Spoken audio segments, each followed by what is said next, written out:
Hello everyone, मेरा नाम है सेजल। मैं सेजल्स लर्निफाई चैनल की होस्ट हूँ। इस चैनल पर आपको एजुकेशनल वीडियोस देखने को मिलेंगे और मैं वर्कशीट भी प्रोवाइड करूँगी ताकि आप अपनी लर्निंग को और बेहतर बना सकें। मैं मैथ्स, इंग्लिश और साइंस के ये सब्जेक्ट को कवर करूँगी स्टैंडर्ड फर्स्ट टू फिफ्थ तक। मेरा गोल है आपको नॉलेज देना और लर्निंग को इंटरेस्टिंग बनाना। अगर आपको मेरा कंटेंट पसंद आया हो तो लाइक करें, सब्सक्राइब करें और अपने दोस्तों के साथ ज़रूर शेयर करें। चलो शुरू करते हैं।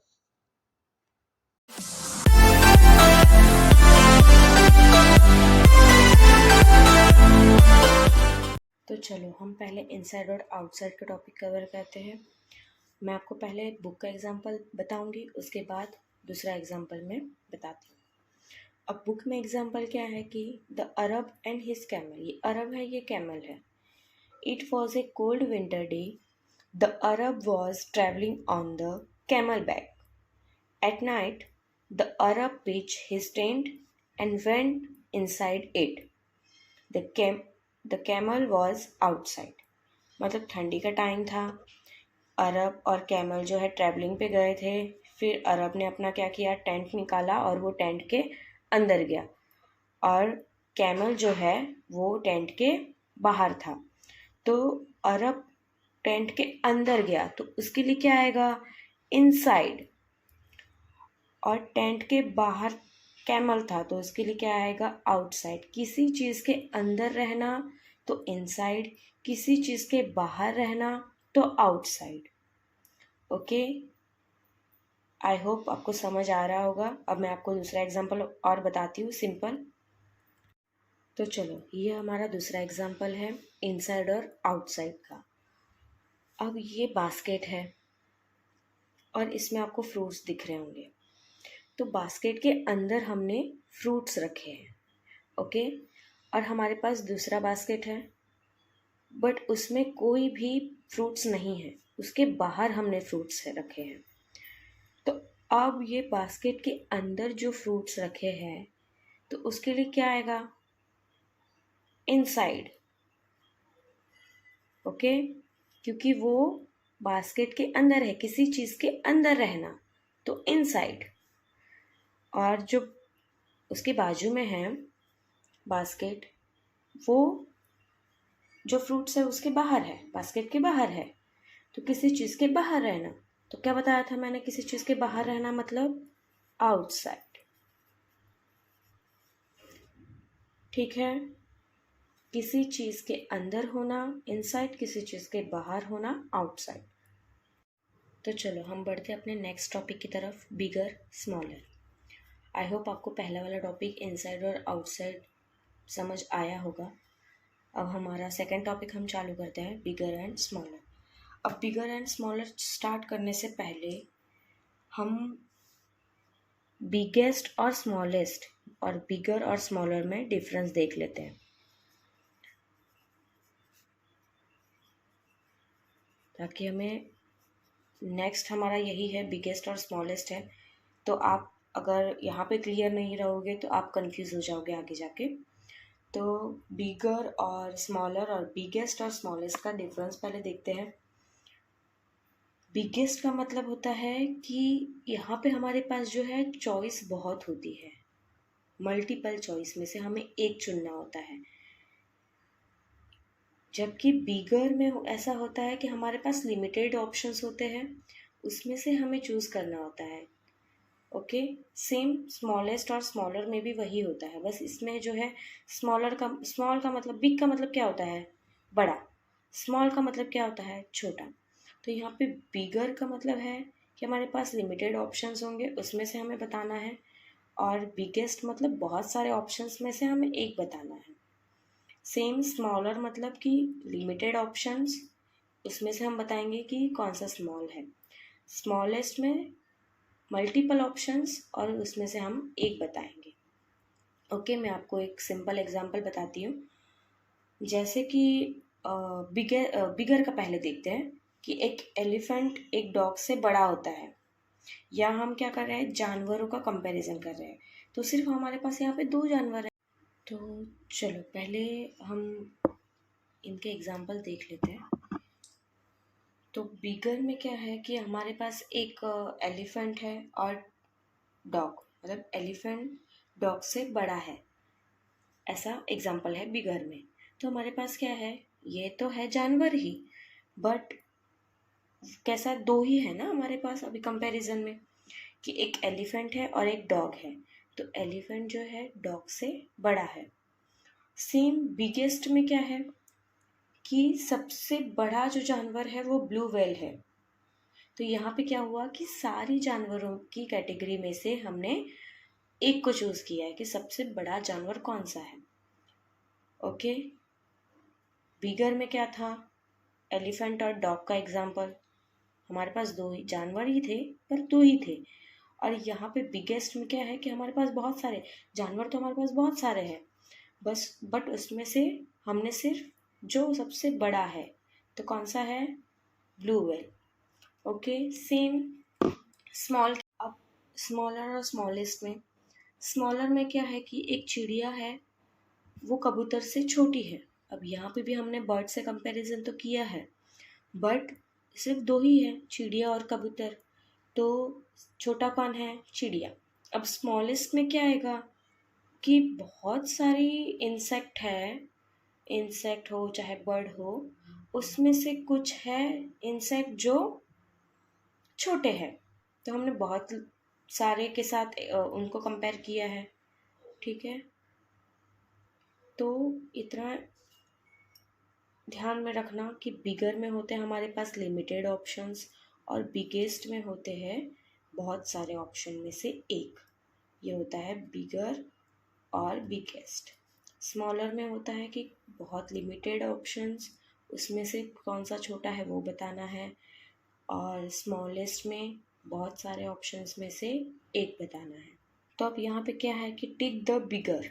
अब यहाँ पे सबसे बड़ा कौन है दोनों में से, ये है, तो यहाँ पे टिक करेंगे। ओके, नेक्स्ट इसमें क्या बोला है कि टिक द स्मॉलर। स्मॉलर मतलब छोटा, तो सबसे छोटा कौन है इसमें से, ये दोनों में से, ये है। नेक्स्ट फिर से इसमें हमें बोला गया है कि दोनों में से स्मॉलर को, तो सबसे छोटा कौन है, ये। ओके, अब इसमें ऐसा बोला गया है कि टिक द स्मॉलर टायर। तो इसमें दोनों में से सबसे छोटा टायर किसका है, ये है, तो टिक करेंगे। अब है बिगेस्ट और स्मॉलेस्ट। मैंने अभी आपको समझाया बिगेस्ट और स्मॉलेस्ट का डिफरेंस, और बिगर और स्मॉलर का, ये दोनों में क्या डिफरेंस है। तो अब देखो, मैंने क्या बोला था कि बहुत सारे ऑप्शंस होंगे उसमें से। अब एक ही कैटेगरी के हमारे पास बहुत सारे ऑप्शंस हैं, अब इसमें से हमें बताना है। फर्स्ट हमें क्या पूछा है कि tick the smallest tree.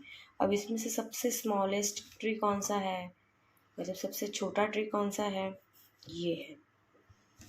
Next हमारे पास सेकंड है tick the biggest animal. Biggest मतलब, अब देखो यहाँ पे ये सारे जो है एनिमल्स हैं, हमारे पास जो है चॉइस जो है वो बहुत सारी है, मल्टीपल चॉइस है। अब इसमें से हमें बताना है, तो बिगेस्ट कौन सा है सबसे, ये है, तो यहाँ पे टिक करेंगे। ओके, अब नेक्स्ट क्या है, टिक द स्मॉलेस्ट फ्रूट। अब ये तीनों में से कौन सा सबसे स्मॉलेस्ट है, ये है। Tick the biggest bubble. इसमें सबसे बड़ा बबल कौन सा है। ओके, चलिए हमारा नेक्स्ट टॉपिक कवर करते हैं, टॉप एंड बॉटम। अभी तक मैंने दो टॉपिक पढ़ा दिए हैं, इनसाइड आउटसाइड, बिगर स्मॉलर, सॉरी 3 टॉपिक पढ़ा दिए, इनसाइड आउटसाइड, बिगर स्मॉलर, बिगेस्ट स्मॉलेस्ट। ये हमारा 4th टॉपिक है, टॉप एंड बॉटम। अब टॉप का मतलब होता है किसी चीज़ के ऊपर, बॉटम मतलब होता है नीचे। अब देखो यहाँ पे आपको ट्री दिख रही है, तो जो चिड़िया है वो उसके ऊपर है, पेड़ के ऊपर है। बर्ड जो है ट्री के ऊपर है, और जो कैट है वो ट्री के नीचे है। तो क्या हुआ, नीचे, नीचे को आएगा बॉटम, ऊपर होगा तो टॉप। ओके, सेम यहाँ पे बच्चे स्लाइड पे खेल रहे हैं, तो जो ऊपर है वो क्या है, टॉप पे है, और जो नीचे है वो बॉटम पे है। ठीक है, समझ आया टॉपिक टॉप और बॉटम। टॉप का मतलब होता है ऊपर और बॉटम का मतलब होता है नीचे। अब नेक्स्ट एग्जांपल हमारे पास क्या है, tick the pot on the top. जो टॉप पे पॉट है उस पे टिक करना है। ओके, नेक्स्ट है tick the animal at the bottom of stairs. Stair के नीचे बॉटम पे जो है एनिमल है उस पे टिक करना है। ठीक है, तो चलो नेक्स्ट टॉपिक हमारा है नियरर और फार्दर। अब इसमें भी सेम जैसे बिगेस्ट और स्मॉलेस्ट था, बिगर और स्मॉलर था, इसमें भी वैसा है, नियरर और फार्दर, नियरेस्ट और फार्देस्ट। अब देखो नियरर और फार्दर में क्या था, मैंने बिगर और स्मॉलर में क्या बोला था कि लिमिटेड ऑप्शंस होंगे। सेम यहाँ पे नियरर और फार्दर में भी लिमिटेड ऑप्शंस होते हैं। पहले तो हम ये समझ लेते हैं कि नियरर और फार्दर का मतलब क्या होता है। नियरर का मतलब होता है कि पास में, और फार्दर का मतलब होता है कि दूर। ओके, जैसे हम नियर और फार बोलते हैं तो यही वही है। नियरर मतलब नज़दीक या पास, फार्दर मतलब दूर। ओके, अब नियरेस्ट का मतलब क्या होगा कि हमारे पास बहुत सारे ऑप्शंस होंगे और उनमें से हमें एक बताना है। और फारदेस्ट का मतलब क्या होगा, सेम वही, बहुत सारे ऑप्शंस होंगे पर उसमें से सबसे दूर कौन सा है हमें वो बताना है। अब हम यहाँ पे नीचे देख लेते हैं पहले नियरर और फार्दर के एग्जांपल्स, उसके बाद मैं आपको नियरेस्ट और फार्देस्ट के एग्जांपल बताती हूँ। अब यहाँ पे है कि tick the bird nearer to home. अब यहाँ पे कौन सा बर्ड आपको जो है होम के नज़दीक दिख रहा है, घर के नज़दीक दिख रहा है, तो ये दिख रहा है तो इस पर टिक करेंगे। ओके, यहाँ पे नेक्स्ट है हमारा tick the cat farther from the tree. मतलब जो कैट ट्री से दूर है वहाँ पे हमें टिक करना है। तो कौन है, तो ये वाली है। अब हम देखते हैं नियरेस्ट और फार्देस्ट का। अब नेक्स्ट देखते हैं नियरेस्ट और फार्देस्ट। अब मैंने बिगेस्ट और स्मॉलेस्ट में बोला था, ऑप्शंस जो है मल्टीपल है पर हमें चूज़ कोई एक करना है। सेम इसमें भी वही होता है कि हमें इसमें से ऑप्शंस बहुत होंगे, हमें उसमें से बताना है कि कौन पास है और कौन दूर है। तो ये बॉय के बहुत नज़दीक है ये स्विंग, तो आया नियरेस्ट, और ये गर्ल के बहुत दूर है स्विंग, तो आया farthest. Okay, take the puppy farthest from tree. अब जो पपी सबसे दूर है ट्री से उसको टिक लगाना है। अब यहाँ पे है सब तो पपी ही, पर सबसे दूर कौन है, तो ये जो लास्ट वाला है वो सबसे दूर होगा उससे, है ना, तो यहाँ पे हम टिक लगाएंगे। ओके, नेक्स्ट क्या है, तो नेक्स्ट हमारे पास है कि tick the tree nearest to the bird. अब इस बर्ड के पास सबसे पास कौन सी ट्री है, तो कौन सी है, ये वाली, तो यहाँ पे टिक करेंगे। ओके, आई होप आपको सब समझ आ रहा होगा, जो अभी मैंने समझाया है वो आपको समझ आए होंगे। अब नेक्स्ट बढ़ते हैं on, under, above, below. Okay, next है ऑन, अंडर, अबोव, बिलो। मतलब सेम है पर थोड़ा थोड़ा उसमें डिफरेंस है। क्या है वो हम बताती हूँ। ऑन का भी मतलब होता है ऊपर, अबोव का भी मतलब होता है ऊपर, अंडर का मतलब होता है नीचे, बिलो का भी मतलब होता है नीचे। अब डिफरेंस क्या है इसमें, मैंने अभी बोला आपको कि इसमें थोड़ा डिफरेंस है, तो क्या है, ऑन का मतलब होता है किसी चीज़ के ऊपर, पर वो किसी सरफेस पे होना। जैसे कोई टेबल पे बुक है तो बुक क्या है, सरफेस पे है, ऑन द टेबल है पर सरफेस है नीचे। ओके, अबोव का क्या मतलब होता है, ऊपर तो है पर वो दो चीज़ में डिस्टेंस होगा। जैसे घर का छत है और पेड़ है, तो पेड़ ऊपर है छत छत से, तो क्या है, पर दोनों के बीच में डिफरेंस है ना, वैसे ही। अब अंडर का भी मतलब क्या होता है कि किसी चीज़ के नीचे, ओके।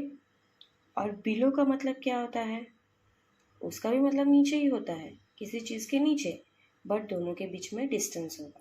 जैसे बिलो का एग्जांपल है कि नदी का, ज़मीन के नीचे नदी है, तो क्या हुआ, डिस्टेंस हुआ ना, ज़मीन से नीचे है नदी। तो नेक्स्ट टॉपिक है रोलिंग एंड स्लाइडिंग। अब रोलिंग का मतलब क्या होता है कि कोई चीज़ जो है गोल हो, राउंड शेप में हो या सिलिंड्रिकल शेप में हो, और वो सरफेस पे गोल गोल घूमे, राउंड मूवमेंट करे, ओके, उसको बोलेंगे रोलिंग। और स्लाइडिंग का मतलब है कि कोई चीज़ है किसी सरफेस पे सीधा आगे बढ़ रही है या फिर पीछे आ रही है, तो उसको बोलेंगे स्लाइडिंग, ओके। अब रोलिंग के लिए मुझे एक एग्जांपल बताना है। जैसे रोलिंग के लिए मैंने क्या बोला, राउंड शेप होना चाहिए। तो राउंड शेप का हमारे पास ऐसा क्या है, बॉल, टायर, ये सब क्या होती है जो रोल कर करके नीचे जाएगी। अब देखो यहाँ पे हमें एग्जांपल में भी वैसे बताया गया है कि एक बॉय जो है वो बॉल को थ्रो कर रहा है और वो रोलिंग मूवमेंट में जा रही है, मतलब रोल हो के जा रही है, ठीक है। तो कोई भी सिलेंड्रिकल या फिर राउंड शेप होगा तो वो क्या होगी, रोल होगी, रोलिंग होगी, राउंड शेप में ही जाएगी आगे। और अगर कोई जैसे स्क्वायर, रेक्टेंगल ये सब शेप में होंगे, तो वो अगर हम उसको आगे बढ़ाएंगे तो वो क्या करेगी, सीधा सीधा या फिर आगे जाएगी या तो पीछे आएगी, ठीक है, वो रोल करते हुए नहीं जाएगी। जैसे यहाँ पे एग्जांपल दिया गया है, इन्होंने रेक्टेंगुलर एक बॉक्स है उसको फेंका है, तो वो क्या है, स्लाइड होते हुए जा रही है। और जबकि यहाँ पे हमने अगर बॉल फेंका तो वो रोल होते हुए जा। तो बस यही थे हमारे आज के टॉपिक, सारे टॉपिक हमने कवर कर लिए चैप्टर 1 के। आई होप आपको सारे टॉपिक क्लियर हो चुके होंगे। तो हम मिलते हैं अब नेक्स्ट वीडियो में नेक्स्ट नए चैप्टर के साथ। अगर आपको वीडियो अच्छी लगी हो तो आप लाइक करें, शेयर करें और सब्सक्राइब ज़रूर करें, और अपने दोस्तों के साथ शेयर करना ना भूलें। Thank you.